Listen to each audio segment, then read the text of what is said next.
Le festival Hellfest arrive, encore quelques jours, et des milliers de festivaliers vont investir Clisson.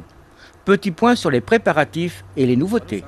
Ah bah oui, on est à fond les ballons, J-17 et on est en plein dans les travaux. Ouais. Comment ça se passe les travaux? Pour le moment ça se passe très bien, on n'a pas pris de retard malgré les petites intempéries qu'on a eues et puis malgré la pénurie d'essence. Finalement, quand on avait réussi à prendre un petit peu d'avance, là tu vois les équipes sont surmotivées et on attend que ça en fait, on attend que ça. Alors je crois que les chiffres parlent d'eux-mêmes, je dirais c'est vraiment beaucoup de gens, beaucoup de matériel, etc. Ah bah oui, faut imaginer qu'on construit une petite ville ici, donc évidemment il y a énormément de matériel, donc la plupart des festivaliers ont tendance à voir que la partie visible, mais il faut savoir que derrière il y a quand même énormément d'infrastructures que les festivaliers ne voient pas, et qu'il y a énormément de matériel, oui, ça c'est sûr. C'est vraiment une ville dans une ville. Ouais, on peut dire ça comme ça, quoi. Une ville un peu plus rock, mais on peut parler d'une ville, exactement. Tiens, regarde où on est là, on est en train de construire des bâtiments derrière, donc ouais, c'est vraiment une ville dans une ville. Alors un peu plus rock, et bon, ça y est, Clisson maintenant est vraiment rentré dans le rock'n'roll. Ah ouais, je pense que même que Clisson est peut-être une des villes les plus... je pense que c'est même la ville la plus rock'n'roll de France maintenant. Tu vois, avec le festival, oui, on peut affirmer, je pense que Clisson est la ville la plus rock'n'roll de France. Ouais. On n'aurait pas pensé il y a 10 ans. Ah non, je pense pas. Et je pense même que Benjamin, qui est le patron du festival, c'est impossible pour lui dans sa chambre d'imaginer arriver à avoir un tel résultat actuellement, quoi. En restant au niveau de l'infrastructure, alors qu'est-ce qui est le plus grandiose, si je peux me permettre ce mot? Cette année, oui.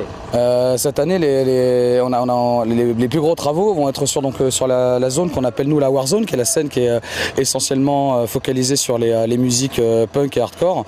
Et là, on a fait beaucoup de travaux. On a agrandi, on a réorienté la scène parce qu'on avait constaté l'année dernière qu'il y avait quelques étranglements, qu'en fait il y avait beaucoup de public qui s'intéressait à cette scène-là.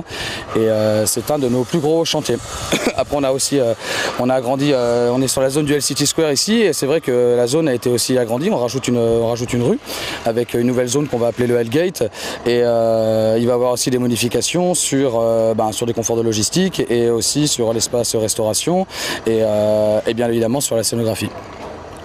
Et après quelques innovations, quelques nouveautés, genre une certaine statue notamment? Oui, tu vois, on parlait de scénographie, il va y avoir donc un hommage à Monsieur Lémy, qui est décédé il n'y a pas très longtemps, donc la tête pensante de Motorhead. Donc on va faire un hommage à Lémy en proposant par l'artiste Jimix une grande statue qui sera implantée donc sur la Warzone. Mais il y aura aussi d'autres nouveautés, d'autres infrastructures, d'autres sculptures qui seront proposées, et également un grand feu d'artifice qui aura lieu le samedi soir, toujours en hommage de Lémy. Pour conclure un petit peu, il y a quelques petites nouveautés qu'on ne va pas pouvoir montrer, mais qu'on va peut-être en parler un petit peu. Oui, on va mettre en place un nouveau bar licence 4 pour nos festivaliers. On va aussi proposer pour la première fois le Wi-Fi gratuit sur cette zone-là, où on espère avoir un maximum d'échanges avec les réseaux sociaux et les festivaliers. On a aussi innové la nouvelle carte cashless qui permet aux festivaliers de pouvoir consommer et pouvoir manger sur le festival, de pouvoir donc via l'application du festival de pouvoir traiter directement via leur compte et leur carte pour éviter donc les files d'attente. Et voilà, c'est déjà pas mal, quoi. Après on garde quelques surprises encore, on peut pas tout annoncer, quoi. Bon, après, petite polémique encore comme toujours à Clisson, peut-être un contre-festival contre Hellfest qui va se monter à Clisson, votre opinion?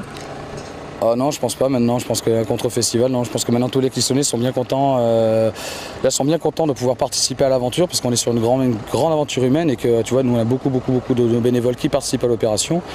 Et je pense maintenant que beaucoup de Clissonnais vivent Hellfest par l'Hellfest et n'attendent qu'une seule chose, c'est vraiment de pouvoir participer à l'opération, quoi. Et on est d'ailleurs très contents, quoi. Les préparatifs devraient être terminés juste à temps pour la grande fête de l'enfer clissonnaise.